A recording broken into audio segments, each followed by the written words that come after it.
Yes. Great.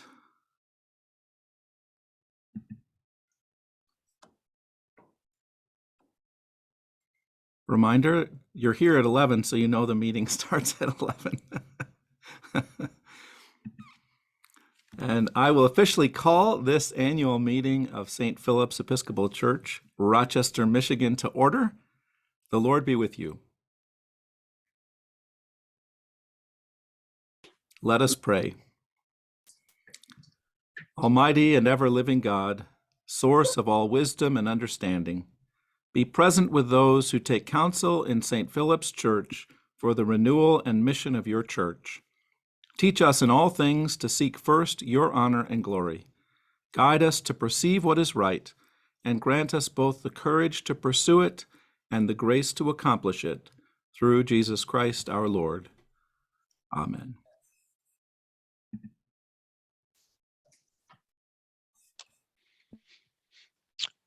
All right. Well, good morning, everyone. I'm Jonathan Lindley. I'm the outgoing senior warden for this year, and I will kick off the meeting with a sort of overview of what we're going to be covering today. As Eric alluded to sort of in the pre-meeting chit chat, the first task is we need to designate a secretary. That is a task that happens every annual meeting, and at least for this one, it will be a little easier. There's no actual need to take notes during the meeting itself. It is being recorded. The effort is around, listening to that recording and then just writing up the summary of that recording to act as the minutes for, next year. So do we have any volunteers to be the secretary? If so, you can unmute yourself and just speak up.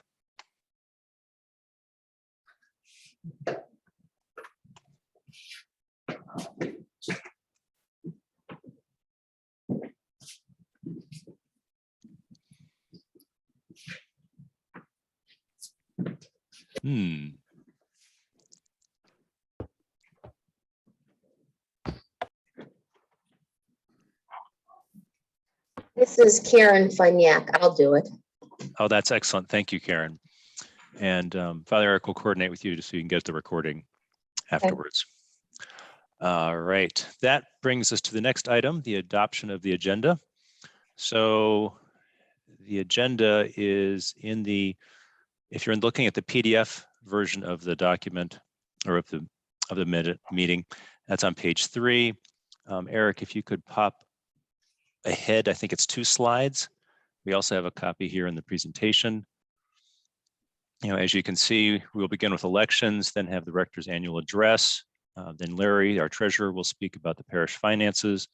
Moving on to the necrology, the thank you to the vestry members completing their terms.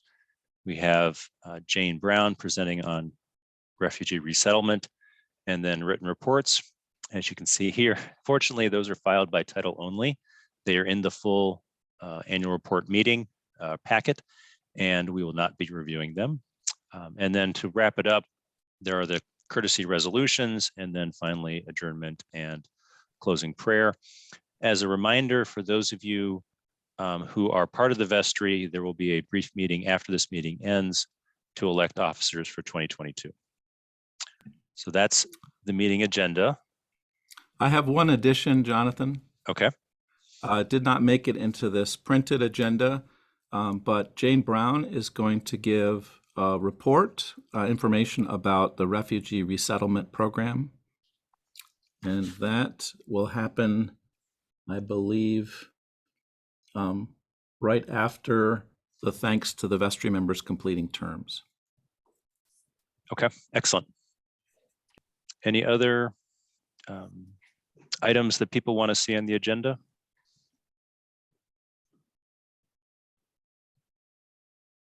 Okay, very good. If we could go back. The next task is the approval of the minutes. That would be the 2021 annual meeting minutes from last year. Those are in the main packet on page 5. And do we have any questions on those minutes? If not, is there a motion to approve them? I'll make a motion. It's John Higgins. Thank you, John. Sharon Sucrus seconding. Thank you, Sharon. All right, any discussion? I'll give you a minute to flip to page 5. Check them out.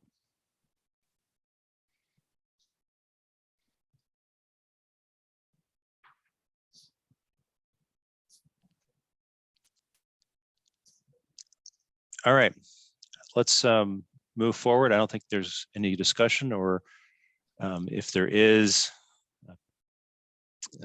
getting off mute proved to be just too challenging. So all in favor of accepting the 2021 annual meeting minutes as documented, you can raise your hand physically. You can go into Zoom. There's a reaction. You can give a thumbs up if you can see that on my screen, or you can just say yes. Yes. Yes. All right. Yes. Yes. Yes. Anybody opposed? Excellent. Those are complete. Well, that finishes up the sort of administrative part of the meeting, and now we can move on to the more interesting aspects. The first one being the introduction of new members. Next slide. So this has been, or the year that just passed, 2021, has been a great year for new members, and some are here today on the call, some are unable to make it. The way I'd like to try to handle this is, if you are a new member or returning after a period of time away, and if you're comfortable, could you come off a mute, just say a quick hello, introduce yourself, and we'll let everybody who wants that opportunity to take advantage of that.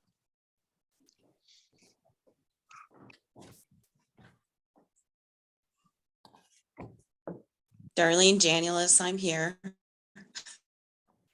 Hi, this is Karen and Joe Finiak. We're here too. Sharon Sucrus and John Smintek. Anna Plotnikowitz is here. Thank you all for your warm welcome. Nancy Lord. Marshall Kathy Haney, good morning. Hi, this is John and Beth Moore. Hello.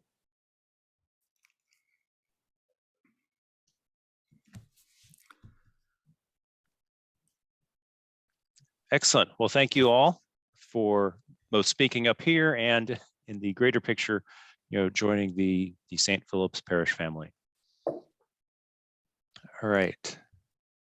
I have a Next quick slide. note about that too, Jonathan, Go ahead. that we are featuring in the epistle little bios for folks. We did that last year. Some of the folks you just heard introduce themselves. We did a little bio in the epistle, because it's hard with COVID to get to know people. I'll talk in a minute about that too. But so if you're new and haven't been invited to submit your bio, each week we're going to feature a different person or family in the epistle, just a chance to kind of put faces with names and welcome you. But we're so glad that you're here.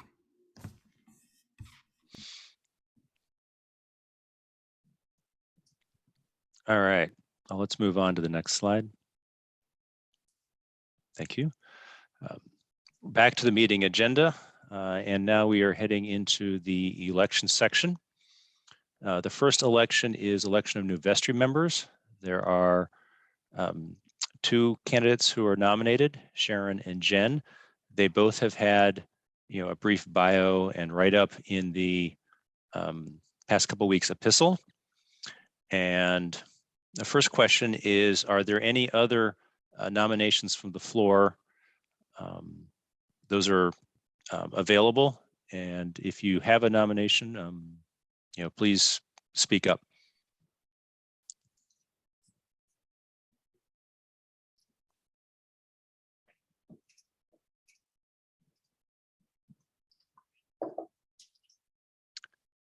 All right, not hearing any, we will go forward with Sharon and Jen as our slate, which will work out well because we have 2 people Katie and Sheila, who are rolling off. And can I have a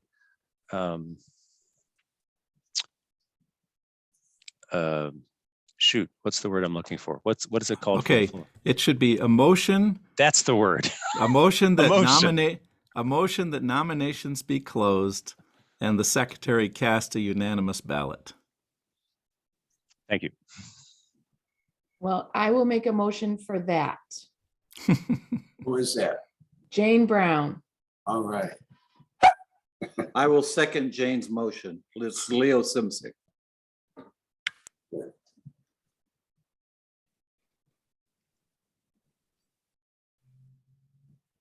Wonderful. And the motion was to close the nominations. And what was the second part, Eric, with the And cast a clerk? unanimous ballot. So it basically just Oh. elects them by acclamation, basically. Excellent. Well, congratulations, Sharon and Jen. Welcome. Well, we should probably say we should probably vote, right? Oh, details. Any negative votes? Let's put it that way. Yes, good point. We should probably vote. All right. We will follow the same model. All in favor, say aye, raise your hand, whether physical Aye. or virtual. Aye. Aye. Aye. All right. Anybody opposed or abstaining? Hearing none, the motion does pass unanimously. Now I congratulate Sharon and Jen officially Thank you. for joining the vestry. Thank you. Yeah. All right. The next election is for delegates to the Diocesan Convention. These are, we have 3 delegate slots and then in theory, 3 alternate delegate slots, although we seldom get to 3 alternates. But these people would represent St. Philip's at the annual convention, Diocesan Convention, that's in October, and also at the Gehi Deanery events, the primary one being a pre-Diocesan Convention meeting. I think it's in the end of September. Now, the last 2 years, the Diocesan Convention has been held virtually. Hopefully, we'll be able to hold it in person come October of this year. We shall see, but I think that'd be the best. Hopefully, the one to plan on would be an in-person convention. So, are there any nominations either of others or of yourself to be a delegate to Diocesan Convention? Joe Bunyak, I'd like to nominate my wife Karen as a delegate. All right, thank you. Karen, do you accept the nomination? Yes. Good, glad you weren't caught off guard by that. Any others? Hopefully, because we need at least 3 or 4 more. I would like to offer my services. This is Alan Youngman. Thank you, Alan. And as we can see in the picture, Alan's done it before. That was, I think, 2 years ago. As you can see in the caption when we were down at the cathedral in Detroit for the election of Bishop Perry. That was a fun event. It was.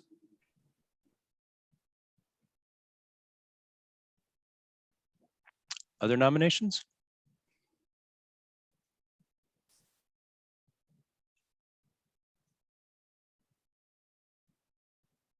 I move that we accept these nominees by acclamation. Sue Hallbeck. Can we maybe hold that just for a minute? Ideally, we'd like to get to 3 because we have 3 delegates. But I'll come back to you, Sue.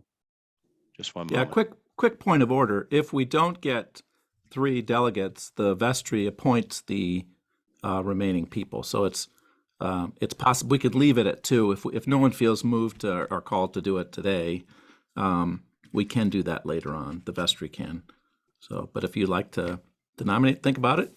This is a good time. Are these delegates now non-vestry people? They can be vestry or non-vestry, but This is Sharon Sucres. I would be happy to do that if no one else wants to do it.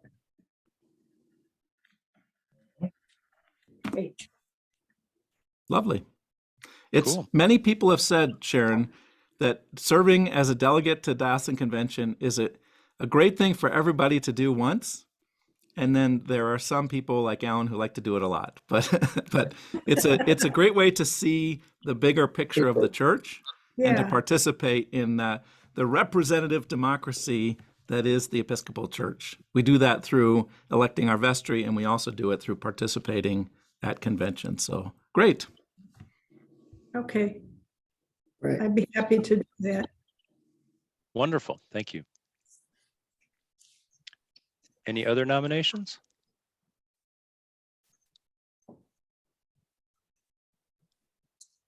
All right, Sue, I will hand it back to you if you could repeat what you had just a minute ago. It said something about, I move that we accept the nominees by acclamation. All right, we have a movement. Is there a second? I second. Jen Hatchett.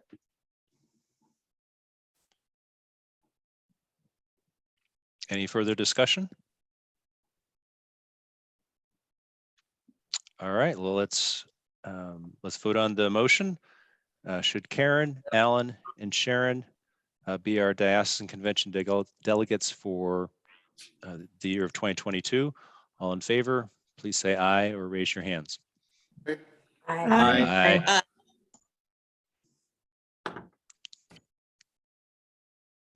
Anyone opposed?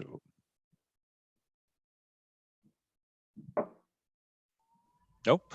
All right, congratulations. And the vestry will work to identify alternates, because we want to be prepared in case something happens. Yep. All right, I think that brings us to your piece, Father Eric.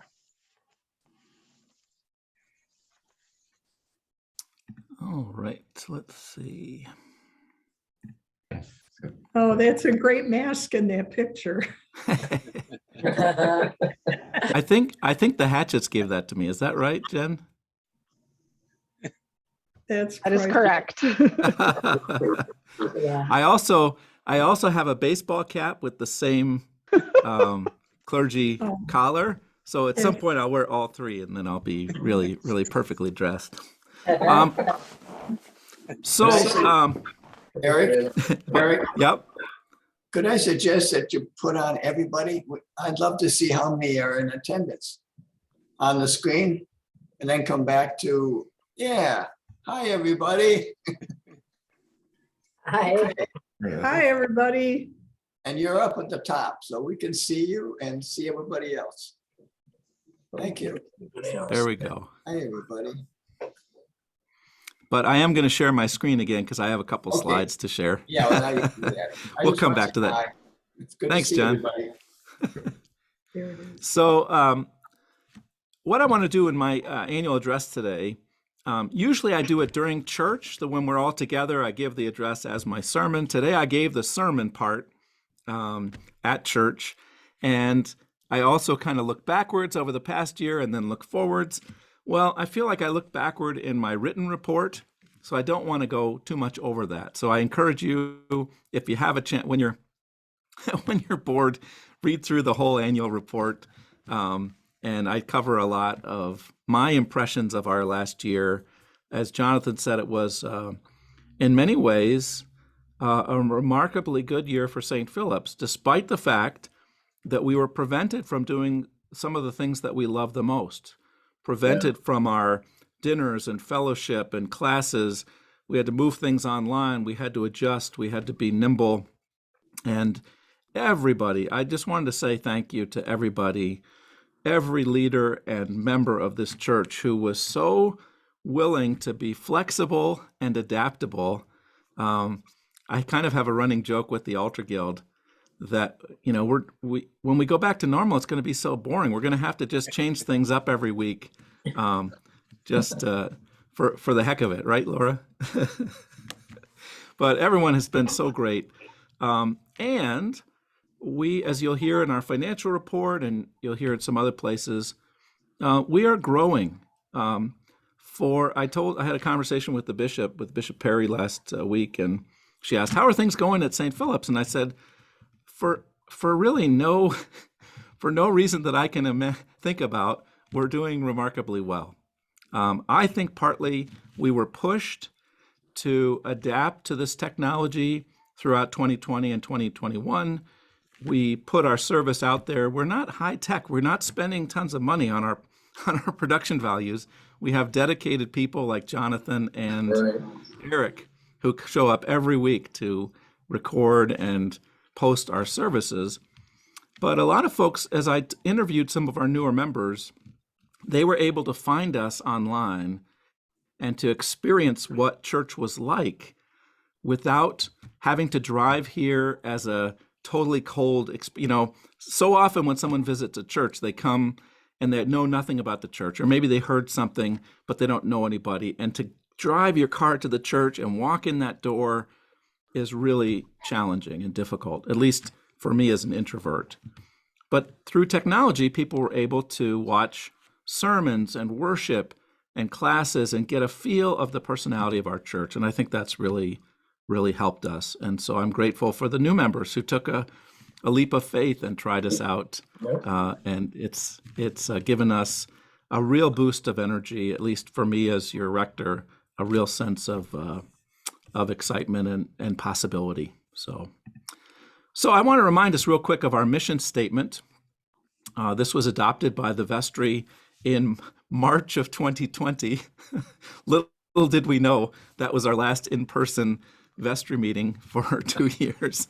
But this is what we say is our mission. This is what we're about as St. Philip's. As members of Christ's body, nourished by word and sacrament, empowered by the Holy Spirit, St. Philip's feeds. That has been our mission since Father Jeff was here. We have done that in so many ways through our outreach, through Bound Together and others. But we took that idea of St. Philip's Feeds and we kind of rethought it in some other ways. And we looked at 4 areas. St. Philip's feeds the heart as a community based on sharing the love of Christ with each other and our wider community. That's what I was preaching on this morning. The soul through worship that is grounded in our Anglican tradition and open to new liturgical and musical expressions and opportunities for spiritual growth and prayer. Really 3 significant pieces of that. Anglican tradition. We are part of the Episcopal Church. We have that tradition expressed in our worship. And we experiment. We try new things. We try new music and new forms of worship.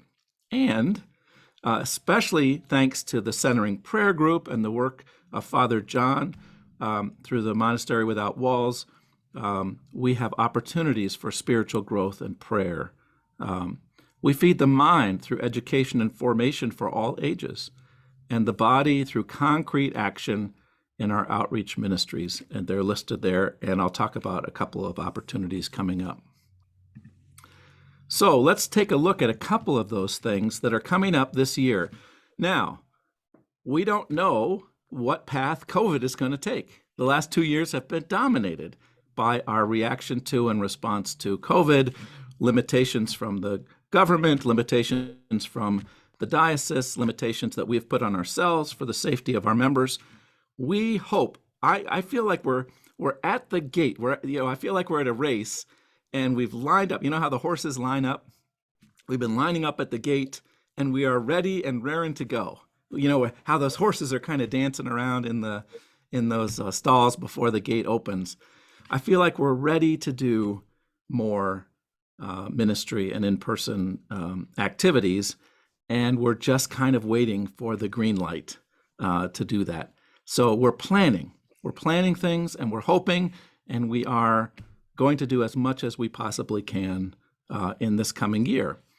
So a couple things coming up are some Lenten programs on learning to harness our spiritual gifts and potential. We're going to do a workshop, God willing, March 11th and 12th, Friday night and all day Saturday. This was an idea from Katie Pratt, one of our outgoing vestry members, to focus on the Enneagram, which, if you're not familiar with, is a wonderful tool for going deeper into your own personality and spiritual life. By learning more about yourself and how God has created you, it unlocks the potential for your work and ministry. It's going to be led by a dear friend of mine, the Reverend Michelle Meach, who worked for our diocese for a number of years before being called to a church in upstate New York. So she's going to come back March 11th and 12th. There's a registration page on our website, and if you have any questions, you can let me know. But that's going to be a great opportunity. Planning a Thursday night Lenten program that's also geared around spiritual gifts and how we unlock our potential to serve God in the church and the world. We also feed the mind and soul through Sunday school, and I want to give a huge shout out to Beverly Vella and the members of the spiritual formation team. Sheila Barais is the chair of that committee, and that group has done remarkable work. We accomplished this last year a dream that we've had for several years of restoring a paid position as the director of religious education. And we called Bev Vella to that task and then told her, well, you can't really meet. You'll have kids, but you can't really meet. Or you can meet, but a bunch of the families are not going to be able to meet because of COVID. And so she has done a great job of staying connected with families, making sure that the curriculum is available to be done at home as well as in person. And she's got some great plans, including an outreach project, writing notes to homebound parishioners that's coming up this next month. We're looking at an early communion class in the spring to help kids get a deeper understanding of the Eucharist, and Vacation Bible School in the summer. So we are, again, at the starting gate, hoping and ready to do more ministry with our kids. And another huge shout out to Kathy Gravino and Jane Brown, who have been, I don't even know how long, they have been leading our youth group. Jane, how long have you guys been doing that? Oh, you're muted, sorry. Am I unmuted? Yeah, there you go. Since Father Jeff, however long time ago that was. It's been a long time. I love it. I was reminded not too long ago of the enormous power of relationships through the youth group.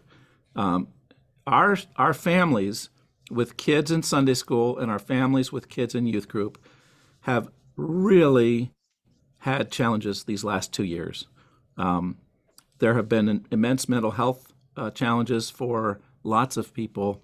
And the relationships that Kathy and Jane have formed and sustained through youth group, I don't think this is exaggerating to say that it is at least life-changing and at some points even life-saving. And so I just want to say how grateful I am for the ways they've been able to soldier on and maintain those relationships during COVID. And again, looking forward to more personal interaction as we're allowed to and able to going forward. And then Vacation Bible School. We made a decision, our spiritual formation team a few years ago, that we would offer VBS as a gift to our wider community free of charge.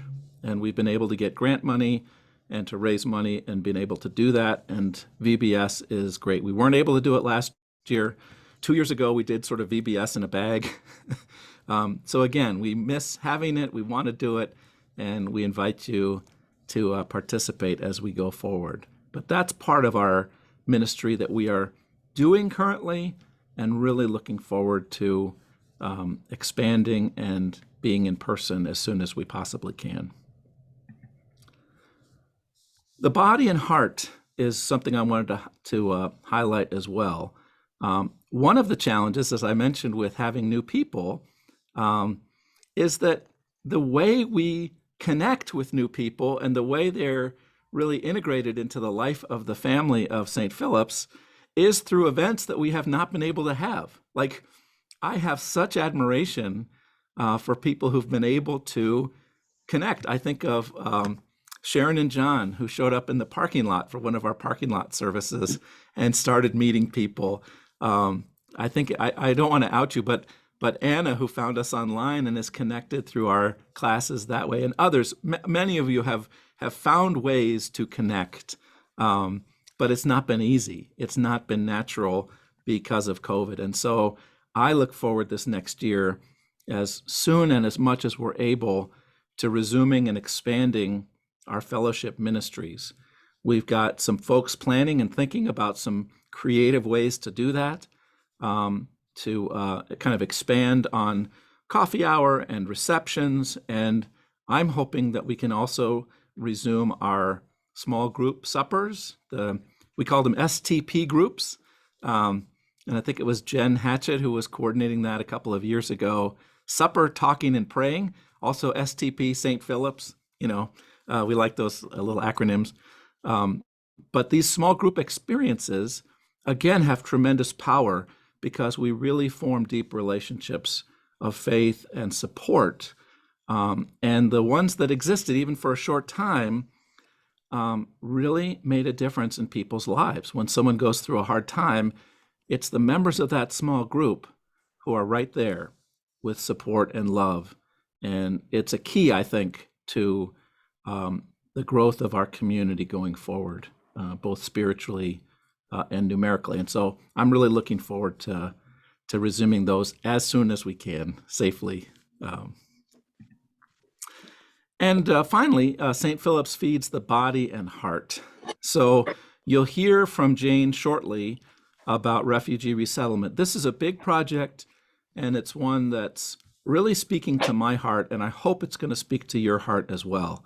We need people and time and money to make this possible, but it's a tangible way that we can feed the body and heart in our wider community and provide hospitality to people who are in desperate need of it. Jan Depp has been volunteering in Detroit along with Brianne Terzinski, and I'm not sure any others, at St. Peter's Episcopal Church. And they operate a number of outreach projects, including a feeding program and this corner shower ministry, because one of the problems that homeless people have is, where do you go to get a shower? Where do you go to do laundry? And so the corner shower and laundry has provided a huge impact for homeless people in Detroit. Jan has been volunteering there, and we are now trying to connect a little more deeply. And so you can read on our website or in the epistle about ways that you can donate items that Jan will make sure gets down to St. Peter's to support that important ministry. SOS, South Oakland Shelter, which was merged with Lighthouse in Pontiac, does also ministry with homeless people in Oakland County, particularly people who are sort of in transition, can't have the real shot at getting housing, but are living without it. And we have not been able to do that in person. We used to do that every year in person. And then alternated sites with Church of Christ in Rochester. We are participating. Last year, I was grateful that a team came together to provide meals. We weren't able to do the housing part, but we were able to provide meals for our week. And we are planning to do that again. And I'll just ask Larry, if he's on the call, if we yet know what the dates of that are. Or are we still in limbo? Yes, Eric. We're still kind of in limbo, but I did leave them a message on regards to the second week of May that we would be interested in doing that week. Great. So look for more about that. But that is an ongoing ministry where we literally feed people who are hungry. The other way we feed is through the longstanding Red Cross blood drives. And you heard that Stephanie Ubaidi is stepping down from coordinating that ministry. I have a little gift for her that I'll get to her later. But we are really looking to continue that ministry, but we need leadership. We need someone who can be the organizer. The Red Cross does all the technical stuff, but we just need someone who can be the kind of organizing person to line up the appointments and to make sure that things are set up at church for those blood drives. And so if you're interested, without a coordinator, I'm not sure we're going to be able to host those anymore. So we're kind of at a moment of decision about Red Cross going forward. I will say we had one in December on the anniversary of Stephanie's first one.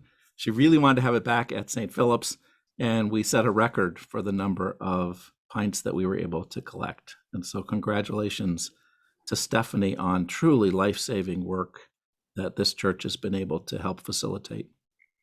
And then, of course, our ongoing work with Neighborhood House, and all the ways that we connect with our community through the ministries of Neighborhood House. Our major project every year is the Christmas baskets, but there's a lot more that goes on throughout the year. And Elaine Hernandez, who has been our faithful liaison for many years, has indicated she would like to step down as well. And so we are seeking a liaison from St. Philip's who would go to their meetings and keep us in the loop for the ministries of Neighborhood House. So you got a lot of ways that you can participate. If you're at the starting gate looking for ways to serve God through the community, boy, have you got opportunities, so many that we are hoping that we can continue. And then we have an invitation. A couple years ago, before the pandemic, we were contacted by St. Paul's Episcopal Church in Romeo, a very small church with wonderful devoted people, and they've been going to Appalachia for years to do mission work, and they talked to us about participating. And so Dean Tierney and some others had them come speak, and then everything got put on hold because of COVID. They are planning to go this summer, and so if you are interested in participating in a short term, like a 1 week or a 5-day mission trip to Appalachia, drive down in a van and do some work. If you like working with your hands, particularly, this would be a great ministry. I share all this with you because I feel like this is going to be a really important time for us. We have spent the whole time I've been at St. Philip's, really looking inward, trying to heal some of the pain of the past and to dig out of a financial hole and to kind of rebuild the core of our congregation. And I feel like we've been enormously blessed in that work. And I feel a shift, and I offer this to you as your rector. I feel a shift now that we have made such substantial progress internally. I feel a shift about moving some of that energy outward, out into the community, sharing the love of Christ and offering ourselves as workers in God's vineyard. And so that I offer to you as my annual address. And I will stop there for a moment and invite, just for a few moments, any comments or questions about that. So just unmute yourself if you have a comment or question. I raced through that pretty quick. So Eric, this is Gary Bella. Let me do this here. I'd just like to say Beverly can't be here right now because she has a baby shower for my niece, but Eric mentioned the February 13th service project that we're having. We need volunteers. It's February 13th at 11 a.m.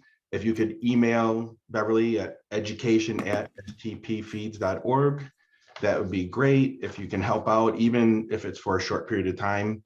And then also for Vacation Bible School, right now they're reviewing the curriculum that they're going to pick for that with the spiritual committee, Jane and Sheila.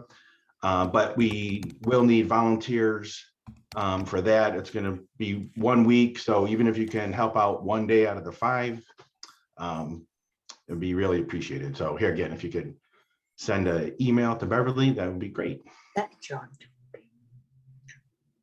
That's all. Beverly's husband. Beverly's husband.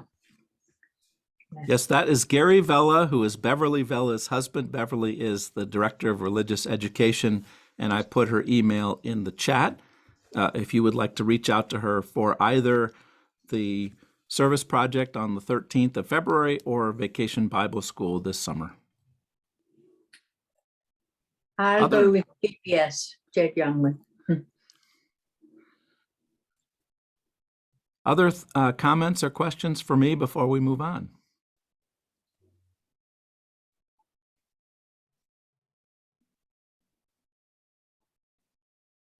I've stunned you all into silence. Okay. We are going to turn the meeting over now to our outgoing treasurer, his final, well, we won't say final because he may come back someday. You never know. Treasurer Larry, let me switch over to make you the spotlight, and I will share my screen again. And take it away, Larry. Okay, thank you, Eric.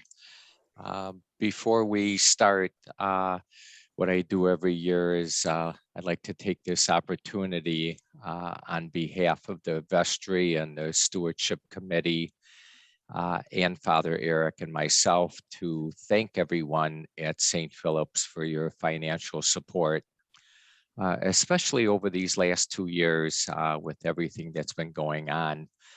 We've had a remarkable 2 years.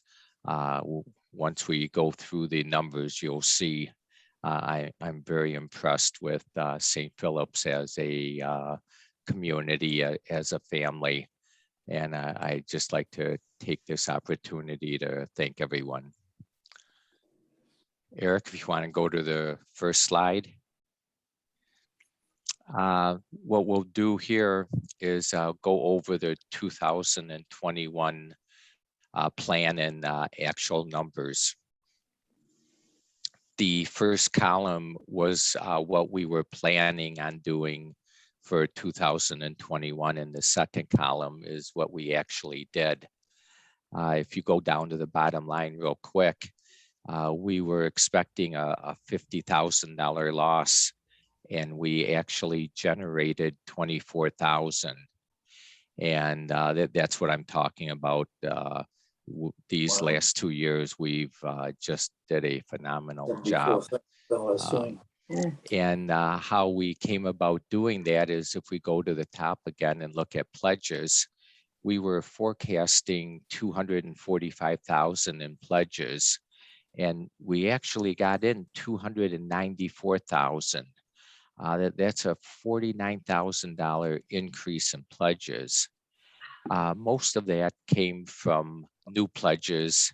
Well, I shouldn't say new pledges, new people that came in that didn't pledge but gave during the year, and people that had pledged that increased their pledges.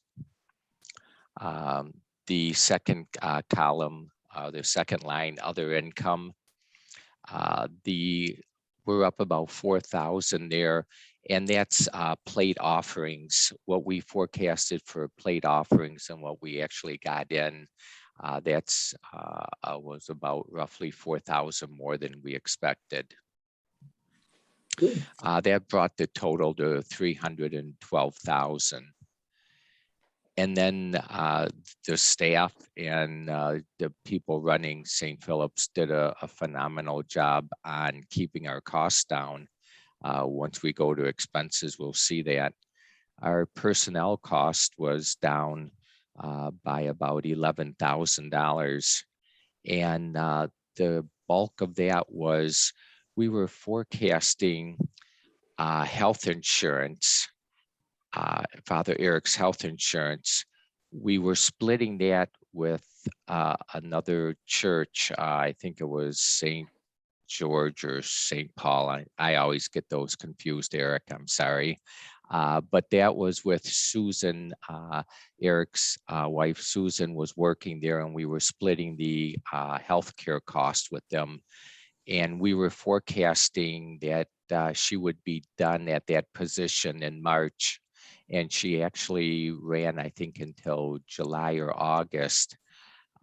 So that helped us there. And then in November, she picked up another job, I think at St. George this time, and they started paying half of the healthcare costs. So we were only forecasting 3 months of sharing the healthcare, and it actually came out to about 10 months of sharing the healthcare, which was about $12,000. So that's where the savings came from there. The other numbers were pretty close. Facility cost was down a little bit, and that's because of utilities. Our utility cost was down, maybe because we weren't using the building as much. Part of the reason was gas prices were down early in the year. They're going up now, natural gas prices. And then going down, the apportionment was the same. Mortgage was the same. Those are kind of fixed costs that we know ahead of time. And then the other ministries, educational programs, we were within 5,000 there. We were under 5,000 because of, I think, education and worship came in a little less than what we expected. So our overall expenses were 288,000, and we were forecasting 309. So we were higher in revenue and we were lower in expenses, causing us to have a big swing from a $50,000 loss to a $24,000 profit. Before we go to the next page, is there any questions on this?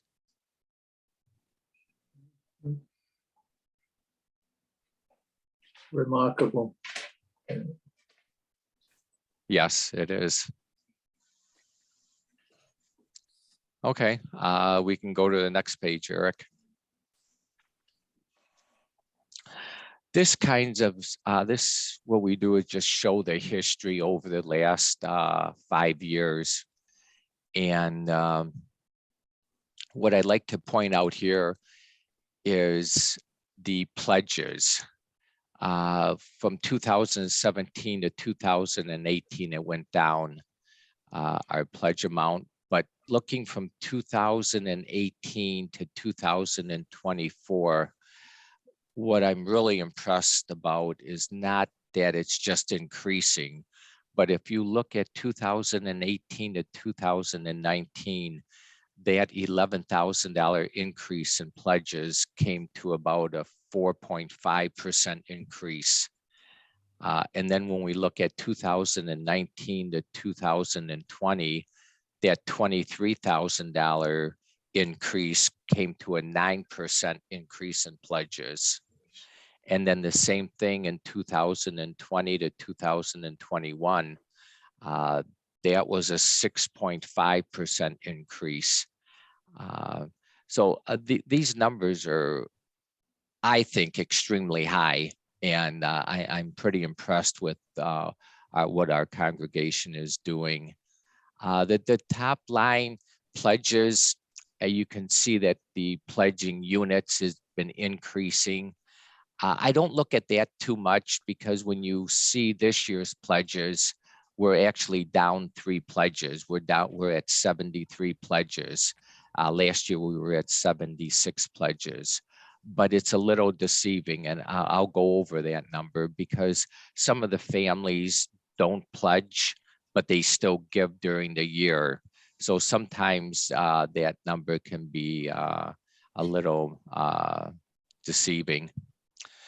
But going down, other income, the only thing I'd like to point out on other income is in the year 2020, you can see that we were substantially higher. We were at 36,000 compared to mid-20s, and this year high teens. And that was because of the PPP loan from the government back in 2020. We received 22,000 from them to keep our staff working. And that loan we did not have to repay.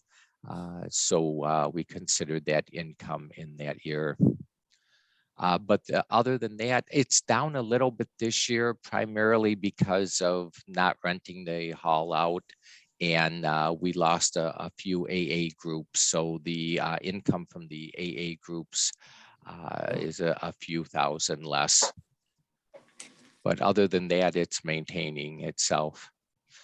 Going down to our cost over the years, what I'm impressed about this is that we maintain our cost. That the staff does a fantastic job of keeping our cost under control. You can see the bottom line on expenses. Over the last 5 years, we really haven't increased that much. Our low number is 272,000 back in 2017. And actually our high number was 2019. Since then, we've actually maintained our costs at around 287, 288 year over year. Actually, if you want to compare the 2 years, 2020 and 2021, look at our total income. It's exactly the same. And our total expenses is within $1,000. And at those numbers, that's fantastic because we're generating a little bit of money each year. We're generating $24,000, $25,000. Is there any questions on this chart?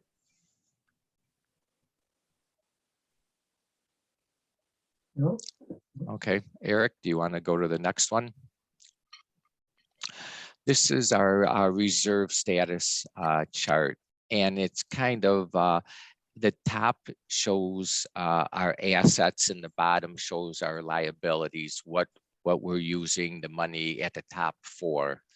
And our total assets are about 405,000. And how that's broken out is at Huntington, our checking account, we have 88,000 in there. Flagstar, we have a money market that's paying nothing.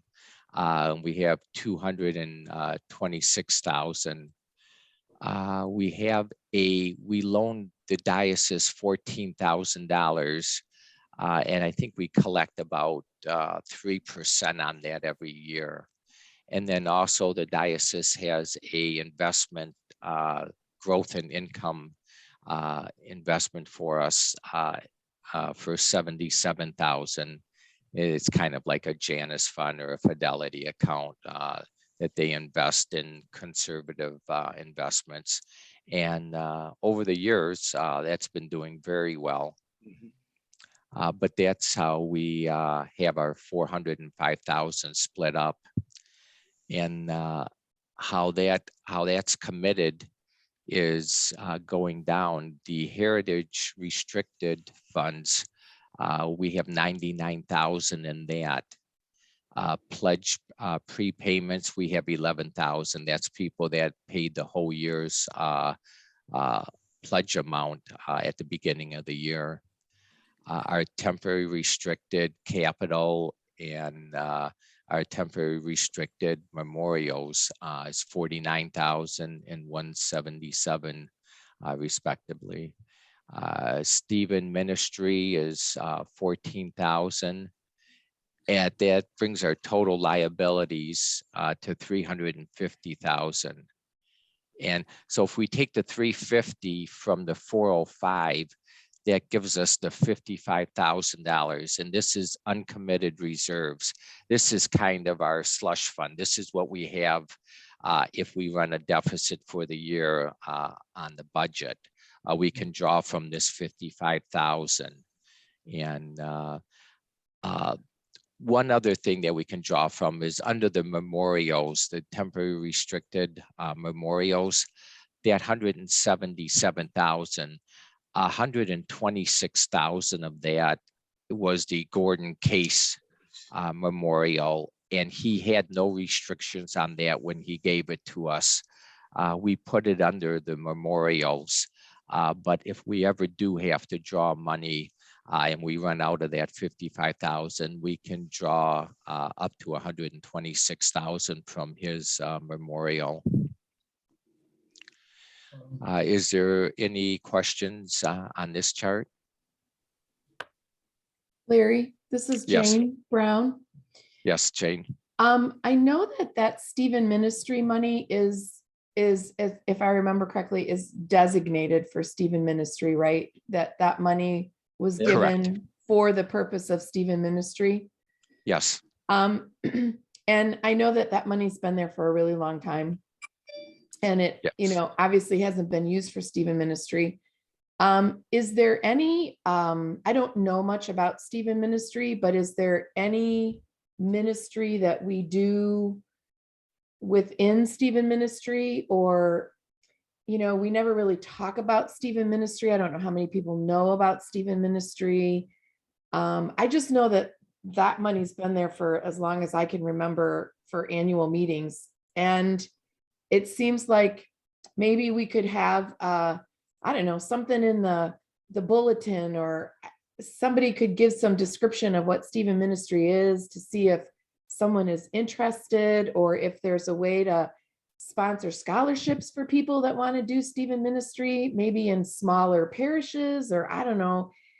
That money just seems to be sitting there, could be doing some good, and we're not really, advertising the You're ministry. right, Jane.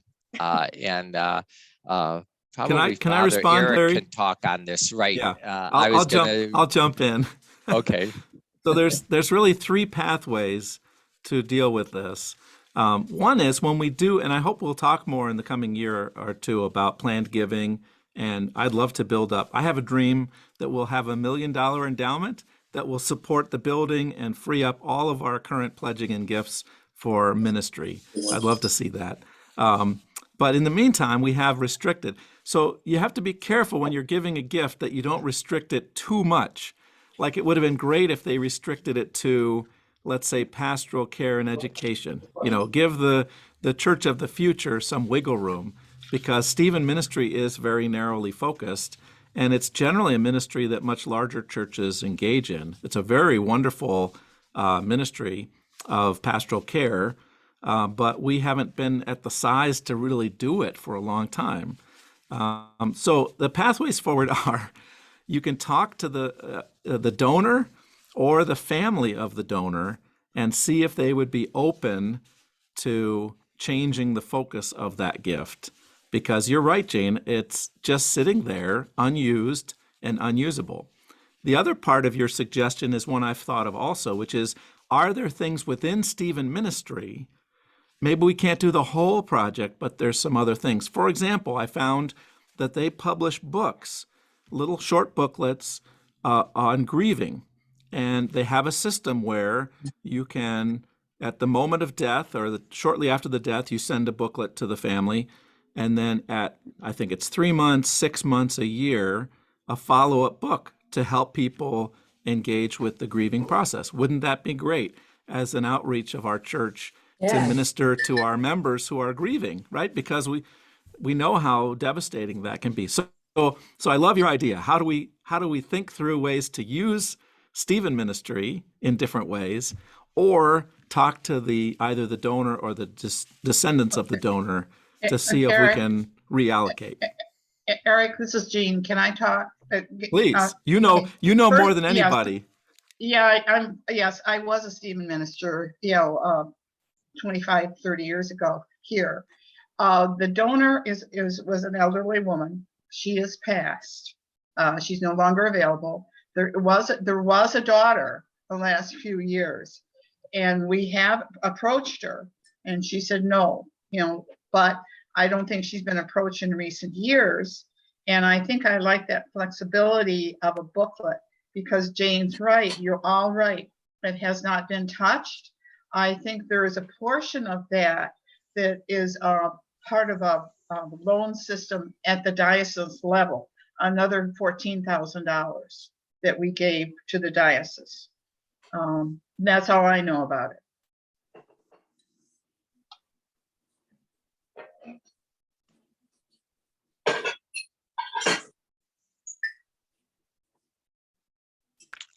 Okay. Maybe that's something we could pursue Go on, somewhere Jane. along the way for 2022.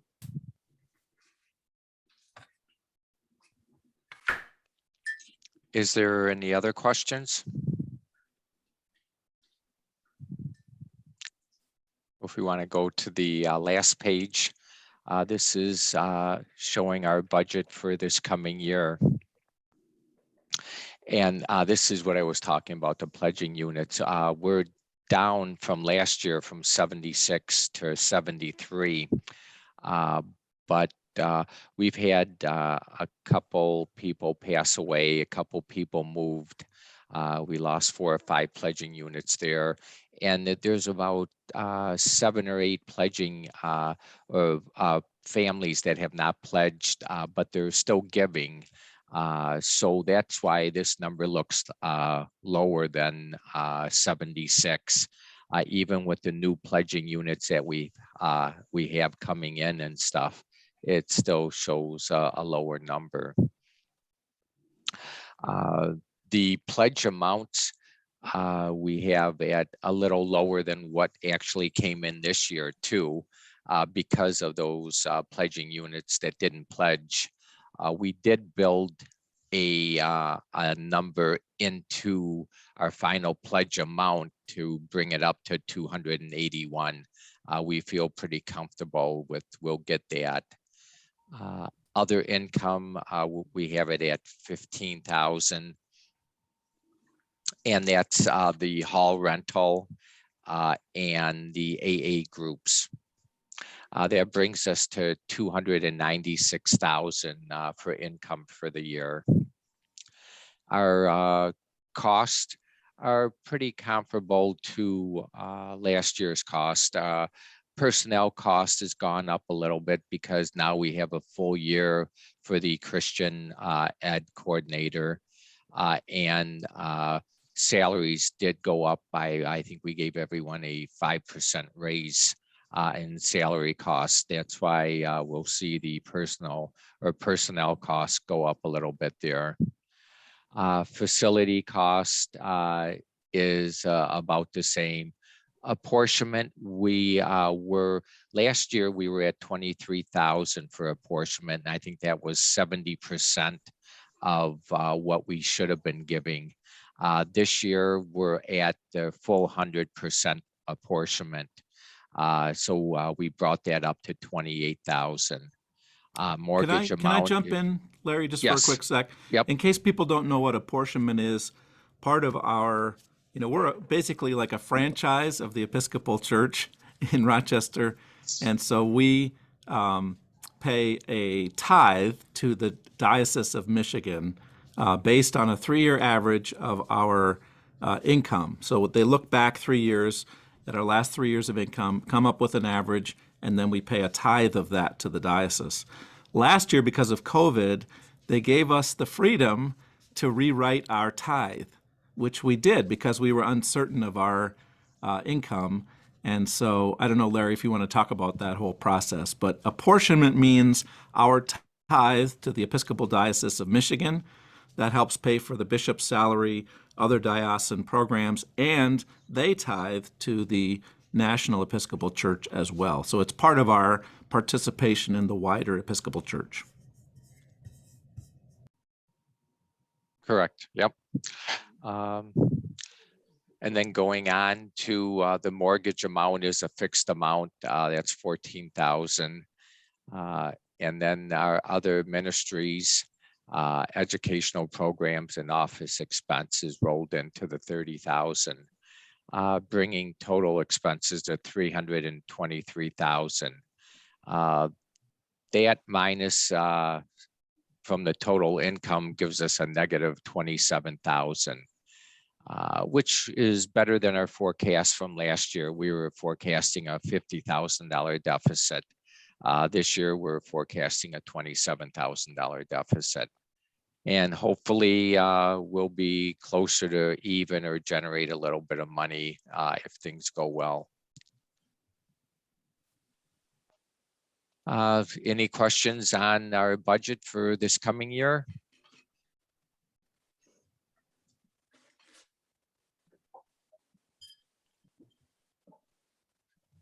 Nothing? Okay. Well, I know Father Eric has mentioned that this is my last annual meeting as treasurer. So I just want to thank everyone here at St. Philip's for giving me the honor to be treasurer. It really means a lot to me that you've trusted me for 14 years to be treasurer, take care of the books, and watch our money. I humbly thank everyone for that honor, and thank you. Well, Larry, we want to, I'm sure everybody feels the same way. I just want to tell you, I think it's amazing what you've done, and I'm so grateful for what you've done for us all these 14 years, and it's been wonderful. So I think we've been the one that have been honored with your presence as treasurer. So I really thank you for your service. Well, thank you, Jane. I appreciate that. Here. Hey, Larry, before Yes. you get up, Father Eric and I, on behalf of the whole parish, would like to present you with this small token of our appreciation. Oh, thank you. I appreciate that. While you're Should so- I open this or, okay.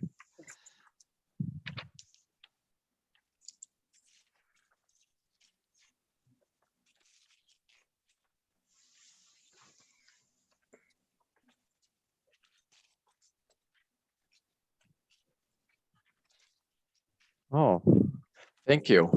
And I don't know if everyone can see this. Can you Am I in focus can you or? take the slide off and put it on full camera? Go. Well, just tell us what it says. Well, It's pretty I'll blurry. read it. It says certificate of appreciation presented to Larry Shimatero for outstanding service as parish treasurer, St. Philip's Episcopal Church, Rochester, Michigan. Annual meeting Sunday, January 30th, 2022. You try showing it again. Oh, Try yep. showing it again. I think we should all unmute ourselves and collectively clap for Larry. Yeah, can you take us off the slide and put yourself on full camera? How do we do that? That may be challenging because that was, it's Eric's laptop that's doing the slideshow, but he's in here in the Great Hall with us. But he's on his way back. Sorry. Oh, that's okay. No worries. We're still working through the challenges of the technology. Yeah. So we'll give him a minute, and then that'll make you bigger on the main screen, Larry. We need to give Okay. you a proper Oh. going out. That's right. Oh, you're kidding me. Wow, that's a lie. You shouldn't have done that. Said the accountant. Thank you. These are gift certificates totaling $200. I'm flabbergasted. Thank you so much. And these are gift certificates for businesses down in Rochester, Michigan, downtown area. And I can guarantee I will be using them at Cruise and Mures. But thank you, everyone. Thank you, Eric. Thank you, Jonathan. Thanks, Larry. Thank you, Larry. Yeah. We appreciate you. Oh, thank you. I should also mention, can you all hear me all right?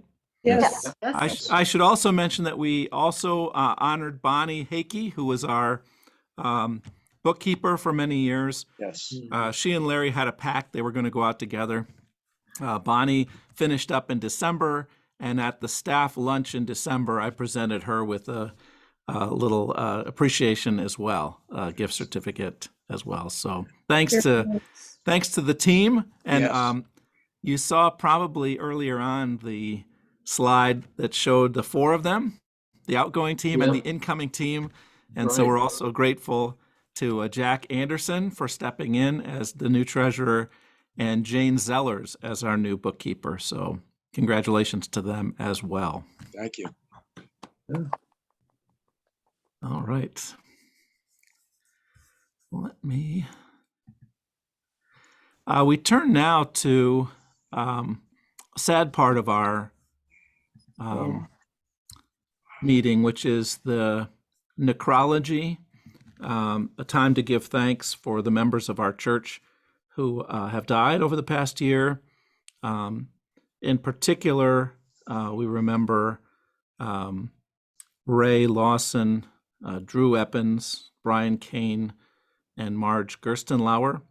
Carter Hageman is the husband of a new member of our church. He passed away in 2020, and we held a funeral for him, memorial service this past month.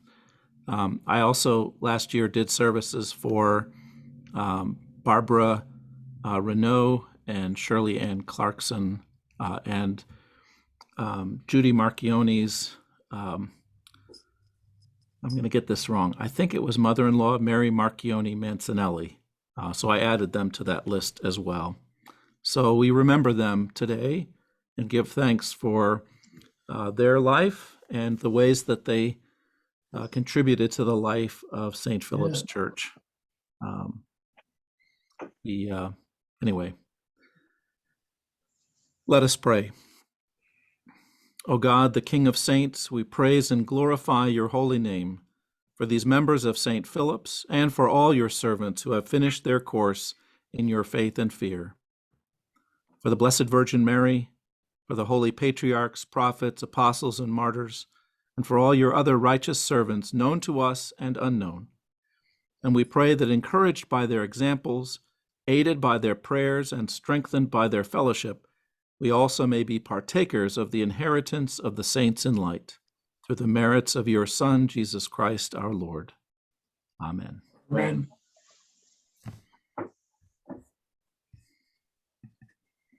All right, and now I want to say a particular thank you to our outgoing vestry members, Sheila Barais and Katie Pratt. They were in church this morning, so I was able to give them their certificates, but I thought I'd show you a little picture of them, thanking them for their service. And, you know, they did a super amount of work and still are. The fact that they're stepping down from vestry does not mean they're stepping down from ministry. Sheila is the chair of our spiritual formation team, and it was Sheila and Katie together who came up with our Heart Words ministry, where we highlight a verse of scripture each month and invite people to pray that scripture and to memorize it. And so I thank them for that. Sheila and I have also been representing St. Philip's in our ecumenical group in Rochester that's been working on inclusion and racial justice programs. And Katie has been such a wonderful part of our choir and also has led our youth choir and has participated in so many ways. So we're going to miss both of you on vestry, and we thank you so much for your work. And they both have been clerk of the vestry during their time. So thanks to them. Let's give them a warm round of applause. Thank you. And I also wanted to say a word of appreciation to Stephanie Ubaidi for her work in coordinating the Red Cross blood drives, a certificate for her that I'll drop off later, and a gift as well. That's been, as I mentioned, a life-saving ministry. And, you know, I hope and pray that we can continue that and that someone will discern that that is a ministry they'd like to participate in. So thanks to you guys. You're wonderful.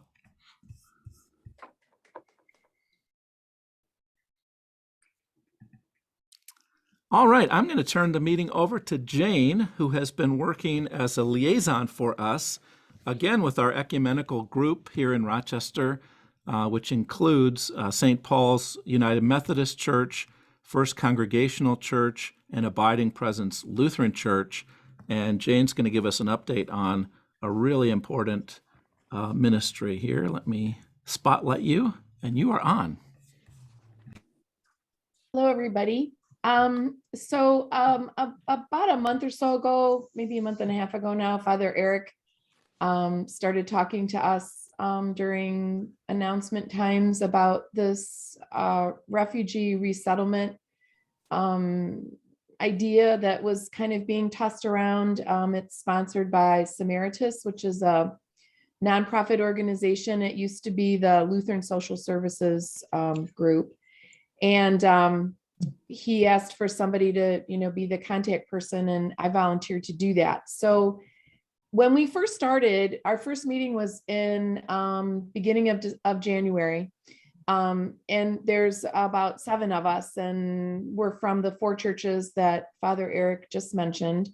And we've named ourselves the Rochester Ecumenical Alliance for Social Action, which is REASA. So we're calling it RESA.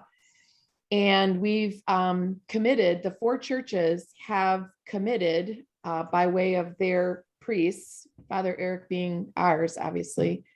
We have committed ourselves to Samaritas to participate in the resettlement of Afghan refugee families.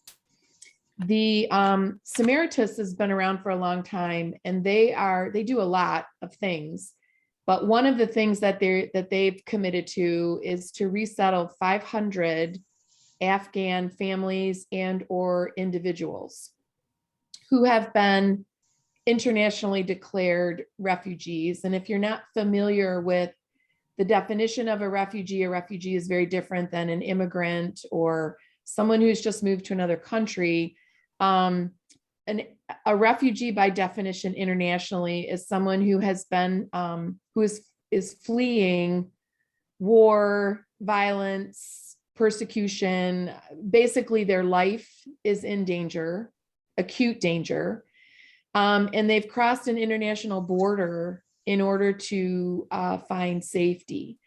And in the process of doing that, they are sponsored by nonprofit organizations, and they are protected by laws of countries who participate in helping to resettle these people. It's a long process. By the time they get to their country where they're going to be resettled, it's probably been a couple, 2 years at least or so. They've probably been in a couple of different countries. A lot of times they go through Turkey or Greece or Germany or Austria and other countries before they end up where they're going to be.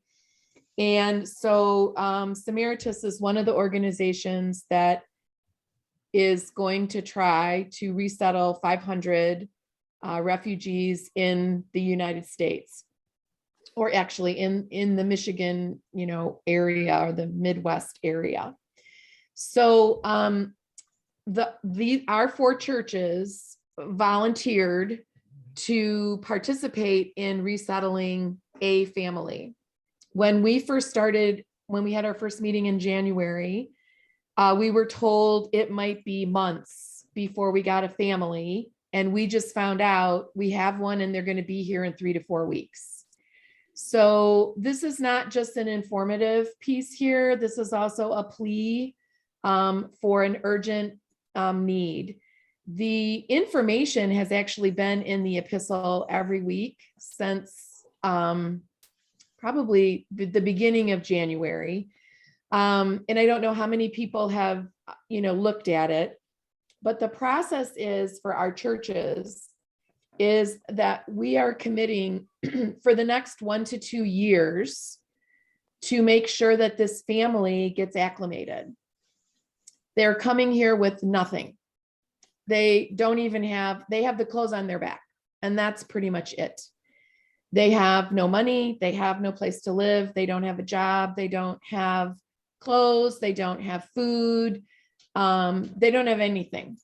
Now, when they get here, the state of Michigan has laws for refugees, one of which is they are provided with Medicaid, but their Medicaid will not necessarily be in place when they get here.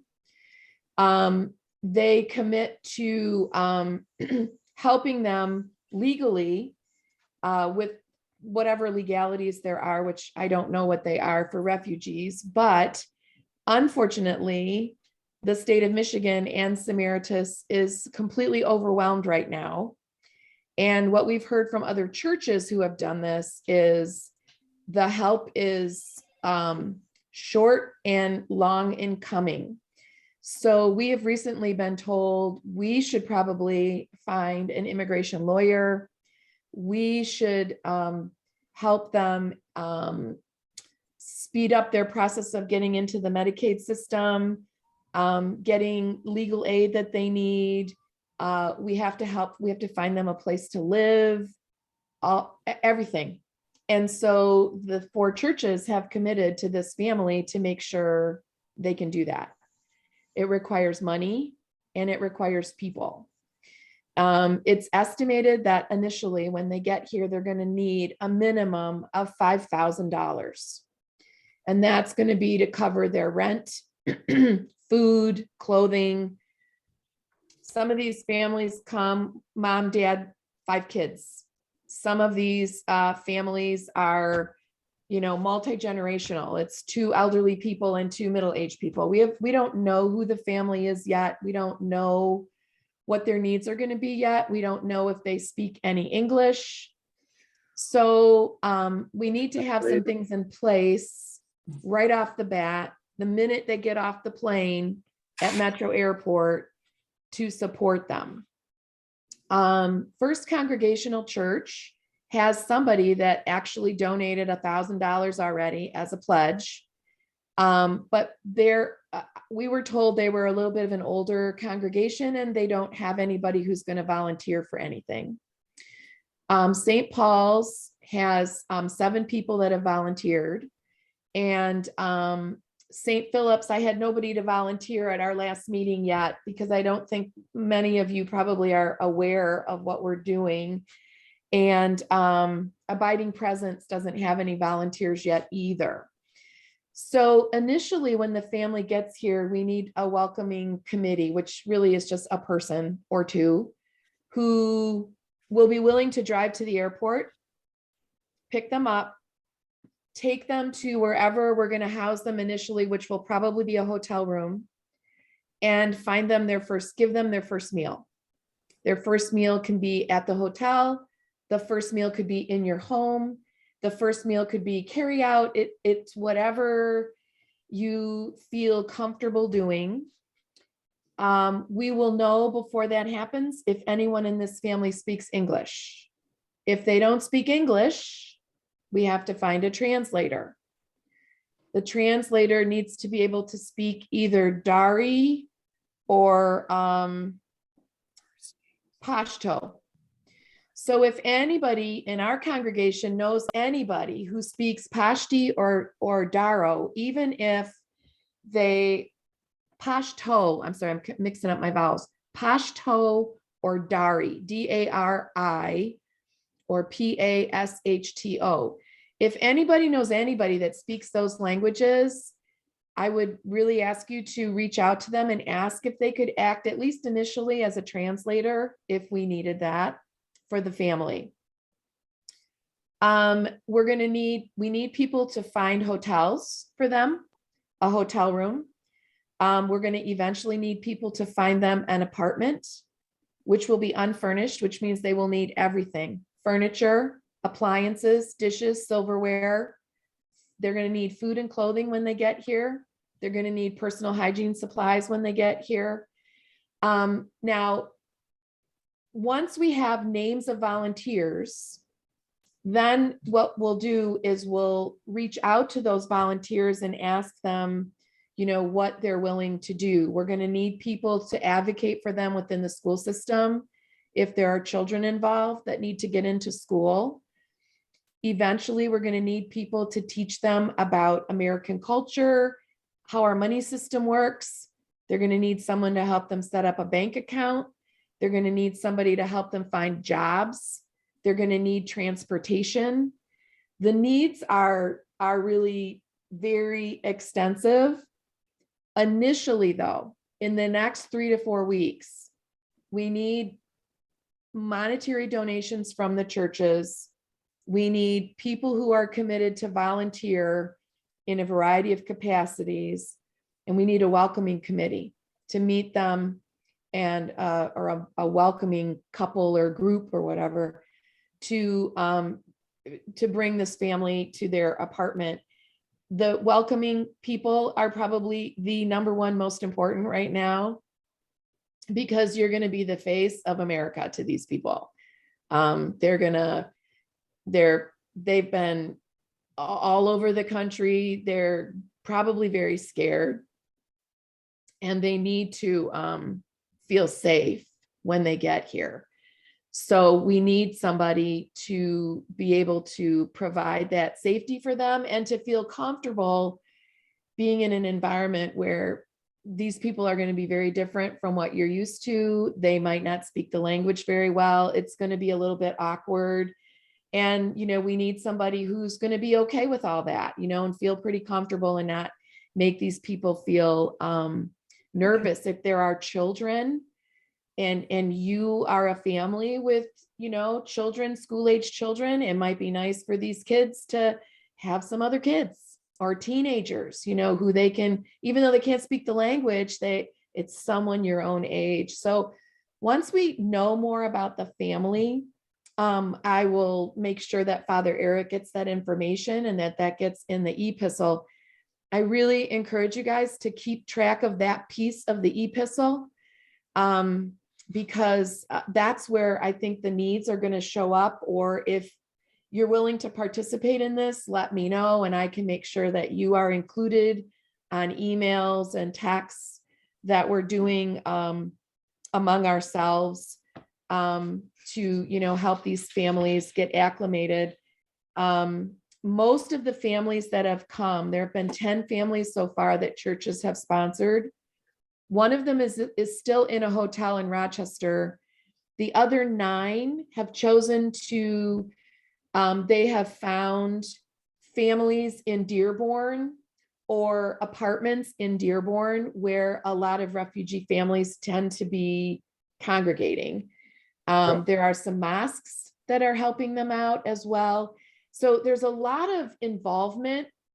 Our role as St. Philip's, First Congregational, St. Paul's, and Abiding Presence is to make sure that these families are safe and that they get what they need wherever it is that they're going to be.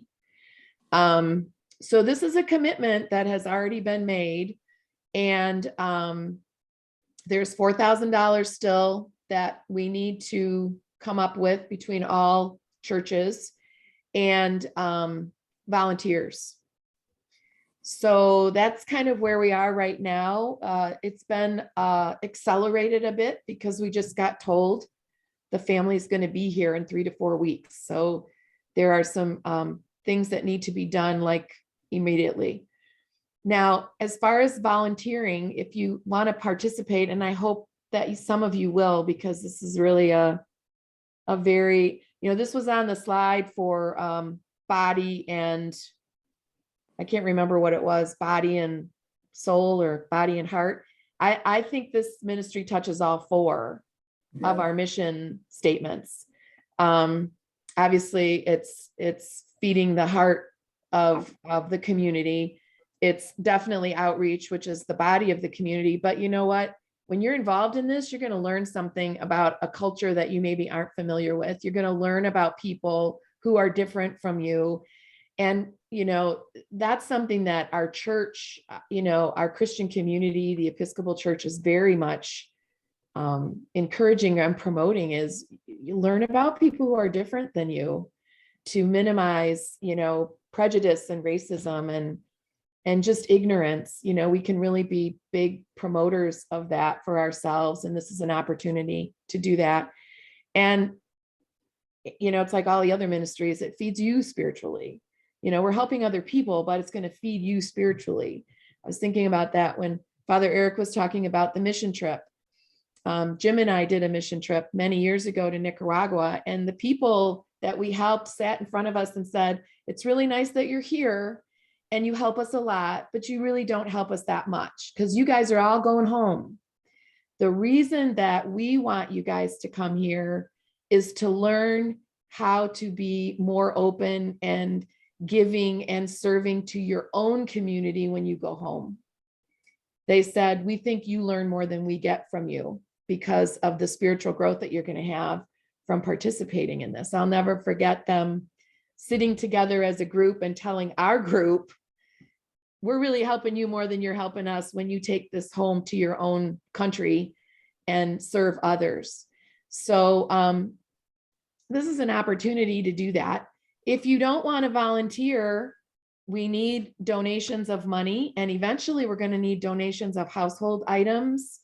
We'll need people to take people shopping for clothes, provide school supplies for kids. I mean, we don't know yet exactly what we're going to need, but I appreciate the opportunity to be able to talk to all of you collectively so that you're all aware of this ministry, the fact that it's going to start really soon and it's urgent. I mean, these people are coming here with literally nothing, and we have to provide all of that for them over time. So my role is to bring the information to the parish and to help connect you if you want to help with, and Father Eric with the organization, our social action agency here, so that we can start coordinating things with these other churches and make sure that these people get what they need.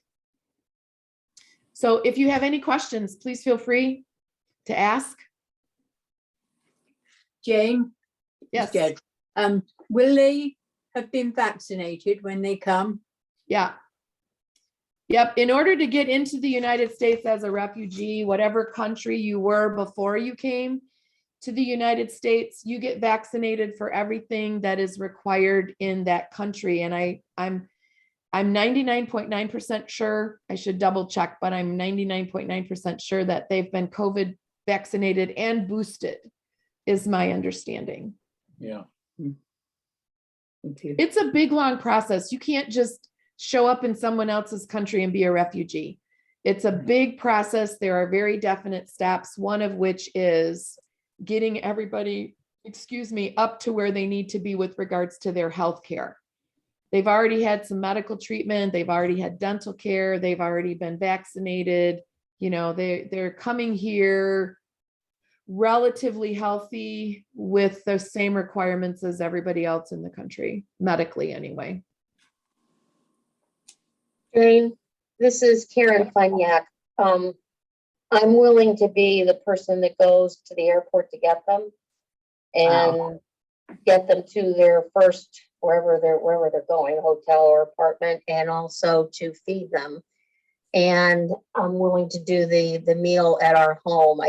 When I worked with Brookfield Academy, the majority of our families and students were foreign nationals, and we had a large Muslim population.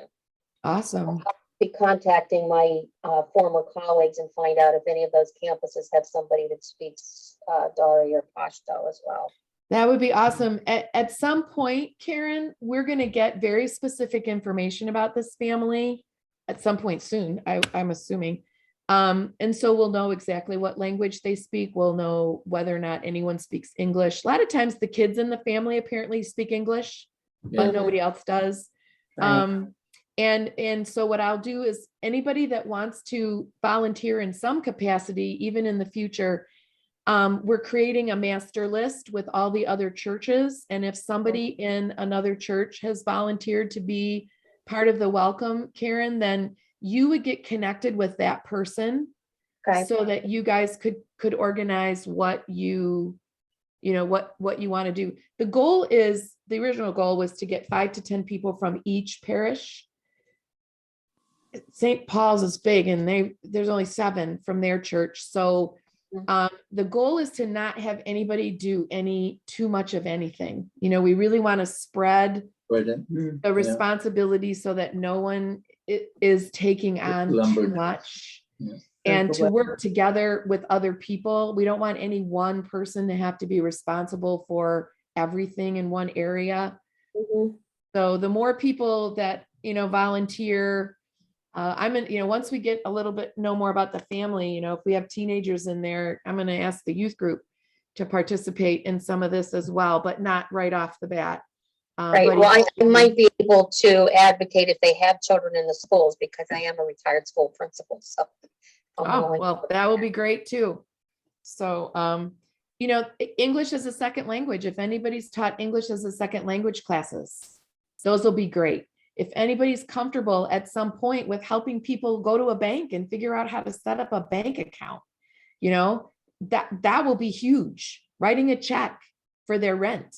Now, they don't need to do that right away, but 3-4 months from now, somebody's going to have to start making money and generating some income, and they're going to have to learn how to do all of that. So those of you that have those kinds of skills or have access to a used vehicle at some point that they could get, and if anybody knows a good immigration lawyer, we've already got our clinic, the clinic where I volunteer, is going to provide medical care for these people until they get into the Medicaid system, and the dental care. Our clinic does that with refugees all the time. So that's something that's already, pretty established. So, so, there's all kinds of ways that you might have connections, even if you don't want to volunteer, if you know people who might want to be involved, that'll be great. The one thing is, though, if you want to do this,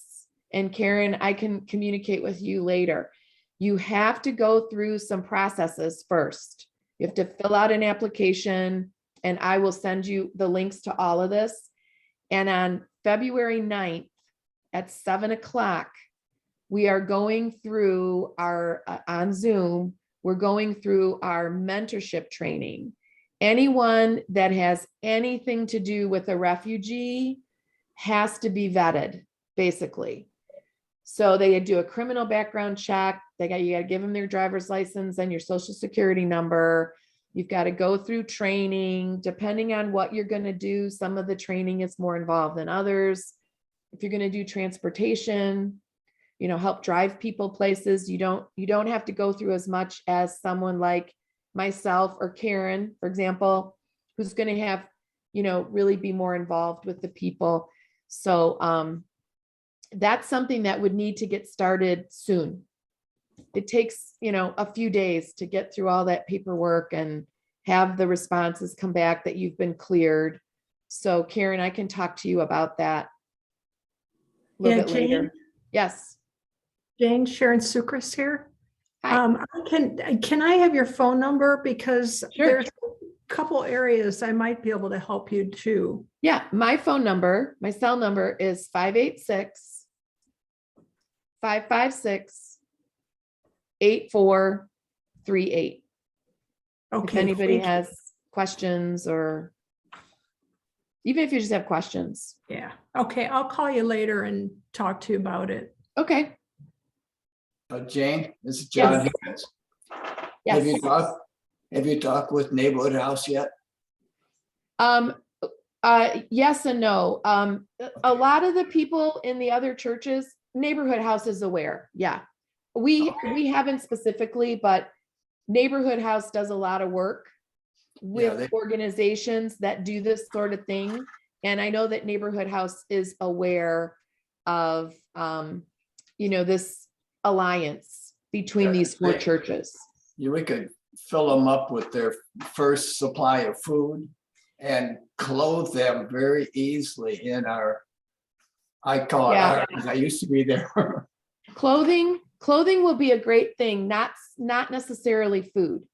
We don't know what exactly these people are going to need. If these people are halal, then we have to go to a halal market and buy all of their food. So that's a great idea. We just don't know if that's already something that's been discussed. We don't know if that's something that we're going to be able to do with Neighborhood House, but for sure, clothes and other things. Yes, absolutely. Okay, good. Jane Ritchie is the new CEO. And she's the one that picked our carpet in the sanctuary. So I know her real well. And I'll talk to her right from the top. That'd be great. Work its way down. Okay.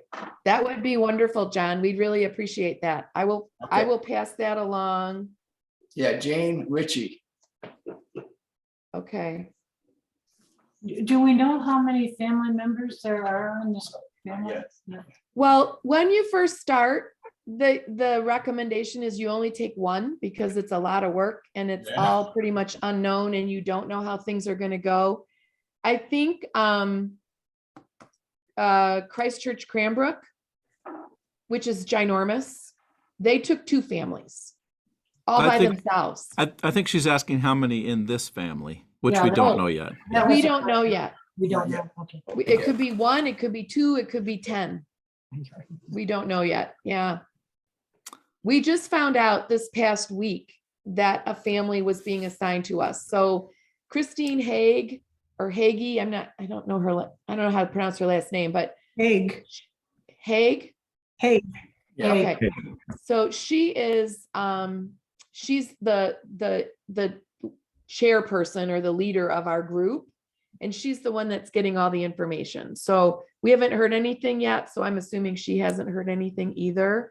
But as soon as we find out, we'll let you know. Well, I was told by the manager of the food pantry that the clothes closet has had so many donations that they're not even accepting donations right now. So they have a lot of clothes. Yeah.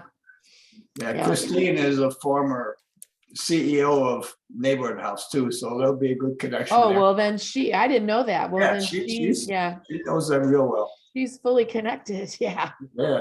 I'm still I'm- getting to know. We've only had 2 meetings, so I'm still getting to know everybody Yeah. on the team. I'm going to suggest that we stop there. There will be more information coming.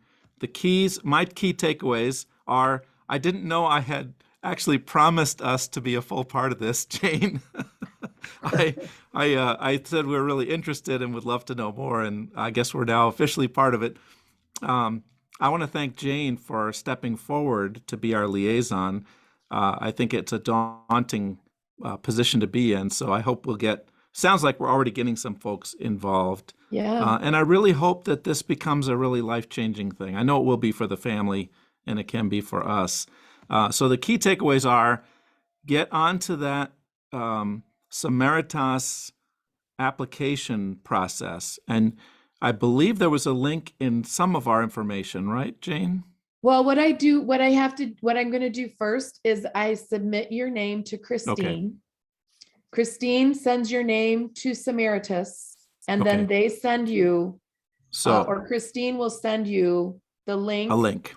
for all of and it's all in one email. So it's you just knock them off one by one by one. So our next steps are to send you our names if we're interested. Yes. And please do put my name in. Okay. And the other priority is, I don't know if you saw my email, Father Eric, First Congregational agreed to be the fiscal agent. The banker. Mhm. And so one of the questions that came up, or one of the priorities for last week, was for everybody to ask their vestry or the money people of their church, how much money, if any, the church proper might be Mhm. able to contribute to this, in addition to additional donations from individual people. Great. So if you and the vestry can let me know about if that's something we can do. If not, I'll just pass it along so that they know. Great. All right. So be in touch with Jane and pray about this, and let's see what we can do. Thank you, Jane, so much for this time. Oh, well, thanks for giving me the time. Sorry it took so long. It's important. Okay, we're going to move on. Let me reclaim the spotlight here. So as Jonathan mentioned, I think this is you, right, Jonathan? Or is this me? I think maybe I'll just press on. We have a number of reports that I hope you'll read in our booklet that is on PDF, or you can get a copy from the office. My report, the Altar Guild, the Red Cross Blood Drives, ECW, our Great Hall Rentals, Neighborhood House, our Junior Warden, and Stewardship. So I hope you'll read those. In particular, John Higgins has given us a tremendous detailing of the incredible work that's gone on in our property over the past year. And just want to say a shout out and word of thanks to him and to all the leaders of all these ministries. Okay. And then we wrap up with what are called courtesy resolutions. These are just thank yous, basically. And so we had our normal ones. We like to reach out to our former clergy. In this case, former rectors Mike Link and Jeff Boyer, and our interim Cynthia Garman. We send a copy of our report to them with a letter of greeting, and also to our bishop, Bonnie Perry. And then David Shirley recommended to me a month or so ago that given all of the stress in schools these days, and especially with the terrible shooting in Oxford, that we reach out to our own school district and superintendent and just express as community members our support. And so this last courtesy resolution is to send our greetings, support, and prayers to the children, parents, teachers, and staff of Rochester Community Schools in care of Dr. Robert Shaner. So is there a motion to resolve these three? Father Eric, could I ask that you also include the Utica Community Schools? Because some of our kids are in the Utica schools. That's a great idea.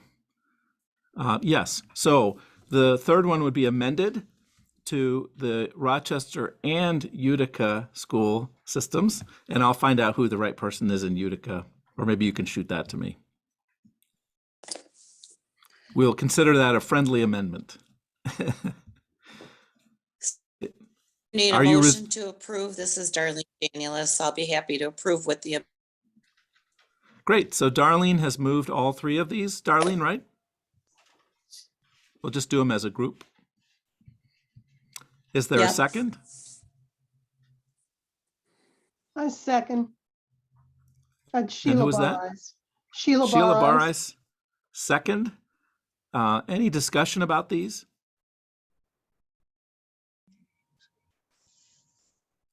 All right, all in favor, raise your hand, click the Aye. hand button, say aye. aye. Aye. Great, and then the office will take care of sending out the reports and those letters. Thank you very much. All right, before we have our adjournment and closing prayer, any additional business? Anything we didn't cover? I will just give a quick reminder to the vestry that you need to stay on this call for our brief organizational meeting. So not the outgoing vestry, but the new vestry members and continuing vestry, stay on the call. We'll take about a 5-minute recess and then we'll gather so you can stretch.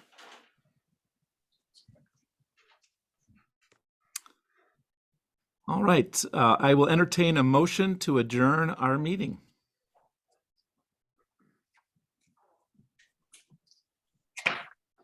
Second the motion, Jane Brown. All right. Who moved it? Darlene sorry. Daniel.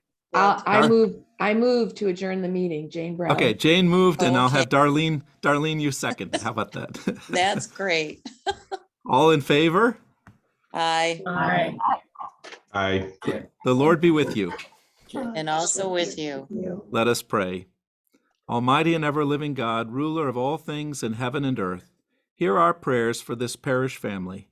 Strengthen the faithful, arouse the careless, and restore the penitent. Grant us all things necessary for our common life, and bring us all to be of one heart and mind within your holy church. Through Jesus Christ our Lord. Amen. Amen. Amen. Amen.